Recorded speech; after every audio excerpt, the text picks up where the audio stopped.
Hey, I hope you guys are having a great Monday. Sorry that we're a little later. There's some things, life happens. And Lana's been doing a great Bible study in the garden place. And so, because of all the work she has to do to get ready for that and do that, it kind of has been pushing our broadcast because, while she's doing hers, help keep the kids, make sure they're fed, all that fun stuff. Just keep them alive. And then when she gets done, we kind of do a flip, and then I've got to do a little preparation for mine. And so today we are on the final part, not the final part of margin, but the final part of having margin in our finances. I don't know if you guys remember, this is part 11. So, uh, margin one, part one was a long time ago, but having margin, first off, in our time, having margin to be able to rest, having margin in our time to seek Jesus, and having margin in our time for our families. That was the first part of margin. And then we jumped from there to having margin in our finances. Margin in our finances, in my opinion, is hard. It is hard sometimes. And so we're in the last part of that today. And I just want to, there was a video for today. If you want to watch the video, let me know. It was just a little testimonial about this couple who created margin in their finances, and it has now produced all this extra time, not extra time, but extra finances, and they are created margin to give to God and all that fun stuff. And so I'm not really going to play that video. It was like 3 minutes anyway. It was a good video by Life Church. If you guys want to watch it, I'll post the link to it. But I just want to give you some basics in creating margin, because I don't know about you guys. Lana and I probably live a little closer to paycheck than I would like. And we kind of live in this not life of perpetual is it going to be there kind of thing. It's more of we live this life, and God has blessed us with everything that we have, and we live knowing that He's going to take care of us and provide for us. But at the same time, there's some basic things that we can do that will alleviate some of that, because the biggest stress that we all have usually is our finances. It's like, where's our next meal going to come from? Where's the next house payment going to come from? Where's the next rent payment going to come from? Where's the next electrical bill payment going to come from? That's what most of us are stressed out about and worried about. That's what I worry about most of the time. And it's one of those, God's got you. I just want to sit here and stop real fast. And I feel like this is the Holy Spirit saying this. Trust God, He's got you. Man, I don't know if you felt some anxiety lift off of you when I said that, but it is His power, not our own power. He's got you, and He's going to take care of those things. He said His seed will never be begging for bread. And you've got to trust that sometimes, even when you don't see it, even when you don't trust it, even when you don't feel like it's happening. Hold on to that, because I've had to hold on to that. There was seasons in my life, real recent, like the past couple of months, where I'm sitting there going, God, I don't see it. I'm not, like, I'm struggling to believe it, but I know, God, that you're going to provide. And there was always this subtle piece in my life that I had. But let's talk about some basic things that we can do that will be us being faithful with what God's given us. First off, we talked about tithing. Tithing, if you believe that tithing is a give to get scenario, I hate to break it to you. And if you want to have a conversation, we'll have a conversation about it. But I believe tithing is scriptural, and I believe tithing is based on a reverence and a sacrifice to God. Because back in the Old Testament, they had to sacrifice for what they had, or for the forgiveness that they had and the salvation that they had. It was all based on the sacrifice. And tithing, today's society, now there are I will sit here and say there are miracles when people start being faithful in their finances that they've never seen before. I'm not saying that doesn't happen, because God is faithful when you are faithful to Him. And so I believe tithing is just a sacrifice that you give to God, and it's being faithful to God. Now, you're not giving to get anything. Just going ahead and saying that. You are not giving to receive anything back from God. If you're doing it in that mentality, that is a wrong mentality. If some minister looks at you and says, if you give 10%, God's going to return to you hundredfold, probably not true. Just going to go ahead and say that. What God is going to give back to you is he's going to bless you because of that. It may not be 100-fold in finances. It may not be you give $100, you get $1,000. Seen it happen? Been part of the experience that it has happened to. But at the same time, I don't believe that that's totally scriptural. What I believe is we tithe because we are showing our sacrifice to God. We're giving it as a sacrifice and saying, God, I trust you so much that I trust you with this. And I believe that you're going to help me live on the 90%. That's what I believe is biblical tithing. See, when Abram gave to, sorry, my mind just went blank as to who was giving. When Abram gave to Melchizedek, he gave because it was in honor of Melchizedek, because Melchizedek was a priest of God, or what Abraham believed to be a priest of God. And so it was an honor thing. It had nothing to do that Abraham was going to get something back. It had nothing to do with that. And so when we tithe, it is bringing honor to God. Now, does God need our finances? Absolutely not. Like, he created the universe. He has no need for our finances. The church has need for your finances. I'm going to be that guy. The church has need for your finances. And I, who am a pastor of a church, we live off finances of the tithe. It's the same way in the Old Testament. The Levites lived off the tithe of the sacrifice. So the fat of the lamb, when somebody sacrificed, the Levite would get 10% of that. And so that is, biblical, I believe, the church living on the finances or living on the tithe. I believe that's biblical. A lot of people don't understand that and don't think that, but I believe that that's biblical. And so when you tithe, it's an honor thing. Back to what we were saying. Sorry, I didn't mean to go down the rabbit hole. But it is an honor mechanism. We are honoring God with our finances. He says, where your treasure is, so will your heart. All of us can sit here and say, probably with a 90% certainty, our treasure, when we think of treasure, we think of finances. Guaranteed. 90% of you, when you think of treasure, you're going to think finances. If I said there's a pirate's treasure, you're going to go, oh, a chest of gold. It's finances. If I said your treasure, you are going to think finances. Now, I'm learning my treasure is not finances. I'm learning it. I'm not there. I'm going to be the honest person in the room. One of the things that somebody said recently to me is like, you're real honest on what you say. And I'm like, yeah, because I'm not going to get up there and lie. I'm not going to get up there and make this whole big old thing and not be somebody that I really am. So I'm struggling with my treasure is my family. My treasure is, I'm going to say, my home. And I don't mean my house. I mean my home. My house I love, don't get me wrong. But my home is my treasure. My family is my treasure. I'm learning those things. It's not always there, but I'm learning it. And so back to the tithe, we have to create margin in our finances to be able to tithe to God. Because sometimes it ain't there. I'm going to go ahead and say it. We have packed ourselves to the gills with subscriptions, with car payments, with house payments, with power bill, water bill, insurance, you name it. We've internet bill. We packed our paycheck with all those things, and we've left no margin in there for God. We've left no margin for the tithe.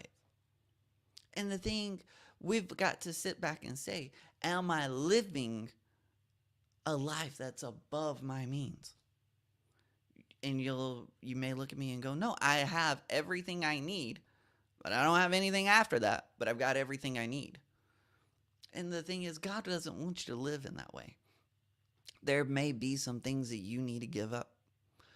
There's some things that you may not need anymore. That subscription to Netflix? What if you canceled it and spend time with your family? That's, excuse me, that subscription to Disney Plus or Apple One or whatever it's called now. What if you canceled those and spent time with your family? What if you got rid of the cable bill and started doing something in your home by hosting people, by hosting dinners with other people from your neighborhood? What would that look like? Wow, that's really reaching out there, Shane. You're like telling me, "Whoa, I'm canceling things to do other." Whoa, whoa, whoa, whoa, whoa! I want to get home and I want to veg. I want to be me, and that's why you're in the predicament you're in, because you want to live a life that's about you and your finances, your treasure. Tell us that. I will sit here and say, God, be my witness. I try to live on less than I earn. Sometimes it works, sometimes it doesn't. But there is an attempt on my side to live below my means. Now, in this economy, the way rent works and all that, I get it. You may not be able to do that up front. But there are some things that you can look at and you can start sacrificing. There's some things that you can look at and that you may not need. Lana and I, we cut out cable before we even got married. We cut out cable. Like, we just sat there and said, we don't need cable. We paid the once a month $30 or $40 to have internet, because back then they literally charged you for every little megabyte that you used on your phone. So we made sure we had internet. And if we wanted to do anything, we had our phones, we had our computers and whatnot. If we wanted to watch a movie, we would have rented it on Apple or something along those lines. That was maybe like $3, and that's how we lived, and we still live that way. Now, through Verizon, we have Disney Plus, Discovery Plus, and some other things. And with Apple, you get some things. We pay for some extra storage because our life is literally in the cloud. I don't know how we've managed to get there, but literally our whole life is in the cloud with Apple. If we lost that, then we would lose just a ton of things, and a lot of my work is stored in the cloud. And so that all that is, based on some of the needs that we have. Now, some people would look like, your Verizon bill is really expensive. Why don't you look at doing something different? Well, because I get a lot of other things free too with them, and so that's why we stayed. And we, our stuff is all Verizon, and I just really didn't have the desire to work on changing all of it. But those are things that we looked at way up front, and we drew the line. We will only have one car payment. We will not have more than one car payment. We will never have more than one car payment. I refuse, because we don't need two car payments. There's no reason for us to have two car payments. I would rather drive my truck, which is a clunker, and Lana have an SUV that's good for the boys. That's what happens in my life. Whenever we buy or we pay this one off, well, what we do is we pay a couple months to ourselves, that car payment. We get enough for a good down payment, and then we turn around and we use that down payment for the next vehicle. And then whatever she has goes to me. That's how we've always operated. That is how we operate, because we believe we want margin in our finances. And so I wrote down a couple of things that we do that help us to have margin. Now, are we successful at this all the time? Absolutely not. We try. That's the best thing I could tell you is we try. So the first thing is make a plan. Everything starts with a plan. All a plan is uh let me get to this next point is we set a goal and then we work backwards as to how to accomplish that goal. And that's your plan. So one of the plans that we have right now is we want to really start investing in our retirement.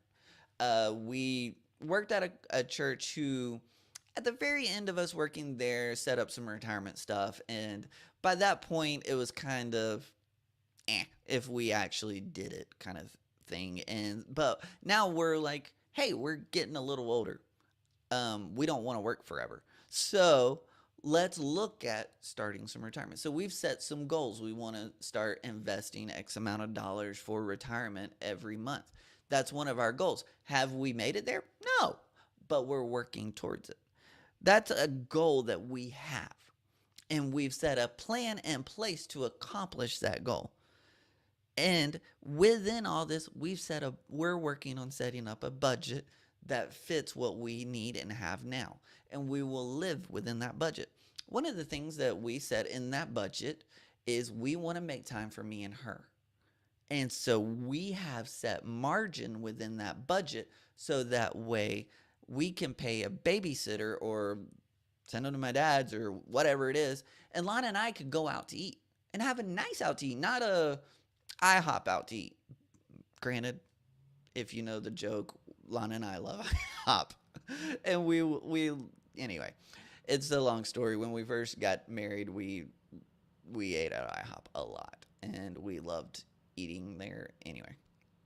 And so that's one of our things. We want to set margin to go someplace nice. And then we've got to get disciplined. Here's the next point. Discipline. Discipline to reach that goal. Discipline to stay within that budget. Are Alana and I disciplined? No. We are trying to be. And we work really hard to stay within it. Some months we do really good. Other months we don't do that well. But we work hard to stay within that budget.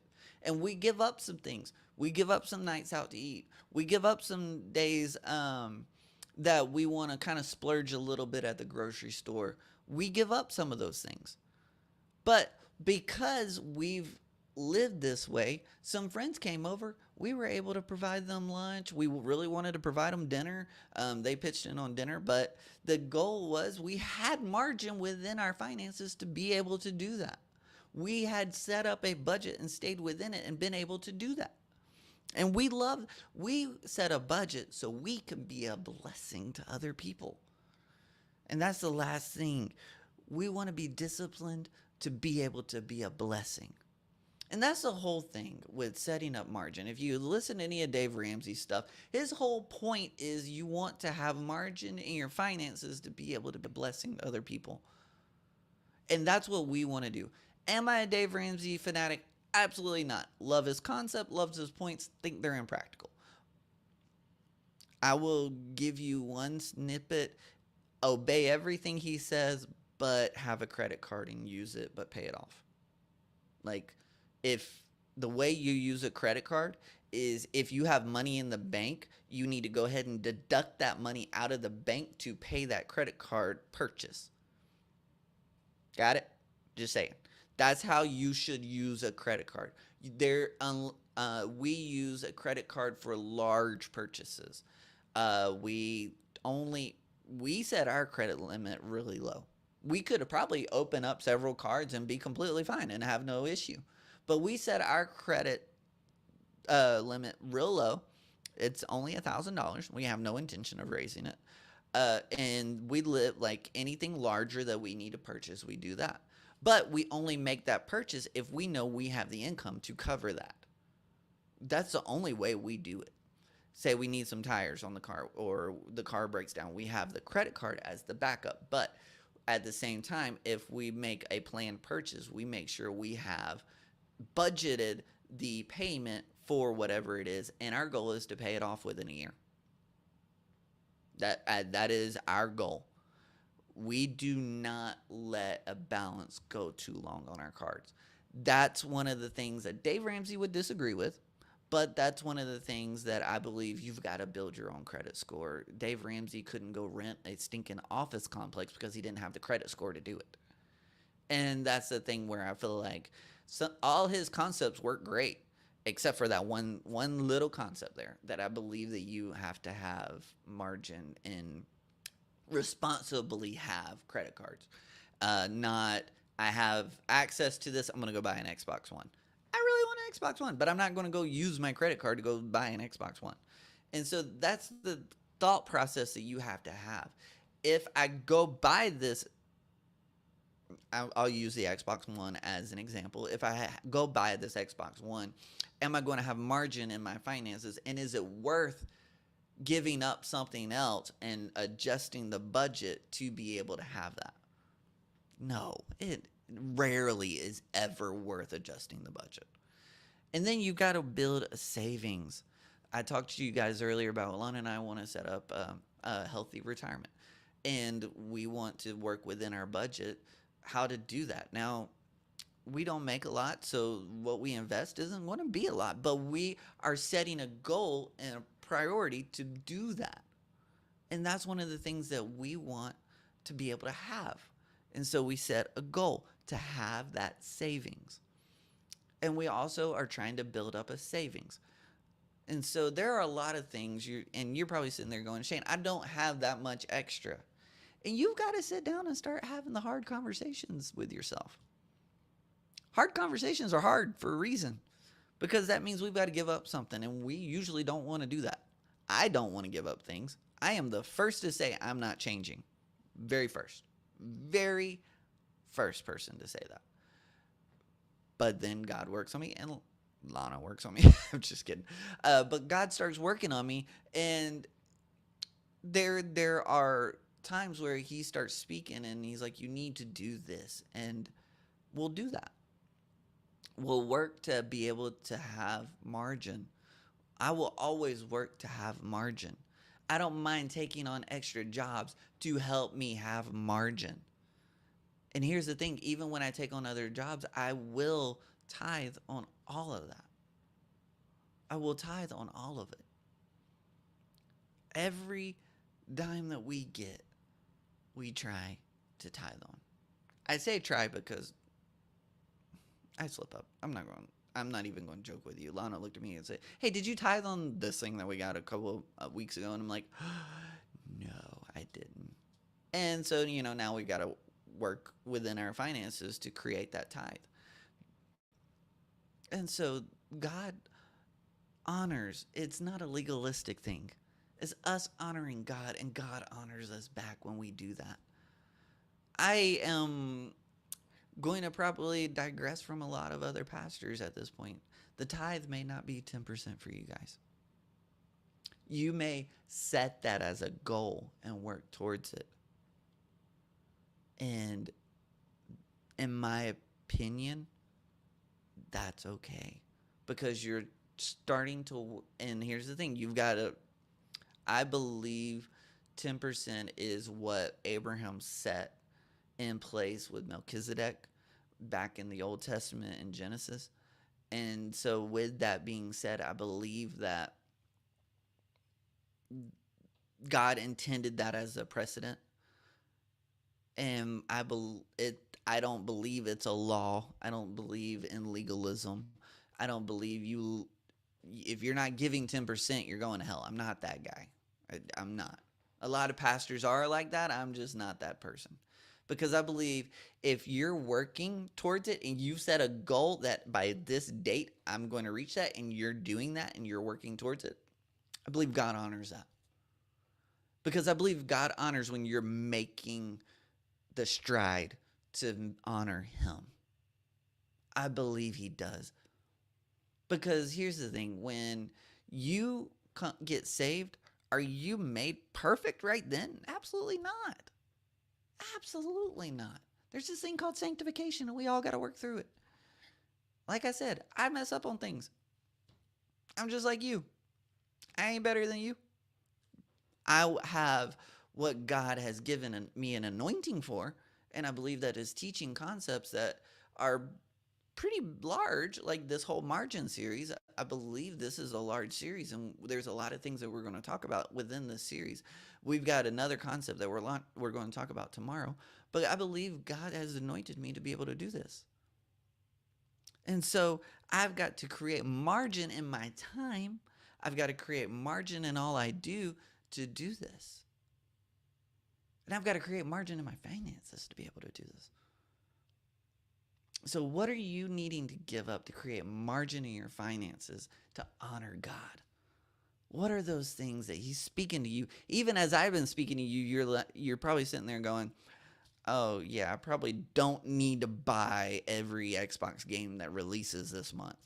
I don't need to go to the movies and buy the $18 bucket of popcorn when it's going to be left over and it's going to be kernels at the bottom anyway. I probably just need to buy the $10 one." I'm joking with these prices. I'm exaggerating for inflation, but we all know it's true. And so maybe those things that you're thinking about that you don't need to do, maybe that case of beer that you're buying or that pack of cigarettes that you're buying, maybe you need to give those up. I talked to a guy one time. He said he gave up cigarettes and he had his whole car payment. And I was like, "Dear Lord, how much did you smoke?" But that's the thing. That's the process that we've got to ask the hard questions. What is God asking you to give up to honor Him? I love you guys, and I hope that this touches you. I just want to read one scripture real fast. And it goes along with what I was saying. Better a little with the fear of the Lord than great wealth with turmoil. I would rather have a little amount and fear God and honor Him. And fearing God, all it is honoring Him. Just like we all had a healthy fear of our moms when she gave us the evil look, and that little death stare that she does, and we're all like, "Okay, I'm not gonna act up." It's the same kind of thing. It's not that we're scared of our mom. I mean, some of us were. I was. But we had an honor of her. And we didn't want our tailends kicked. But we had an honor of her, or honor of our dad when he did the little snap. And you were like, "Okay, thank you." And we had a healthy honor of those things. And we honored our parents. And it's the same thing. The fear of the Lord is to honor Him. Kind of be a little scared, but honor. I'm kidding a little bit with sarcasm on the fear, but better having a little with the fear of the Lord than great wealth and great turmoil. So guys, today, what do you need to give up that will help you honor God? What steps do I need to take to create more financial margin in my life? Love you guys, and I pray that you will take time to ask those questions and have those deep questions and have that deep reality that I want to honor God and I want to bless people. And so I'm going to do these things to accomplish that. Again, those are the things. Budget. In order to budget, we have to have a plan. We have to have goals within that to be able to create that plan. And then we have to have discipline to live in it. And we've got to create margin to be a blessing. Guys, I love you, and I hope that this touches you, and I pray that you have the time and the energy to create margin in your life.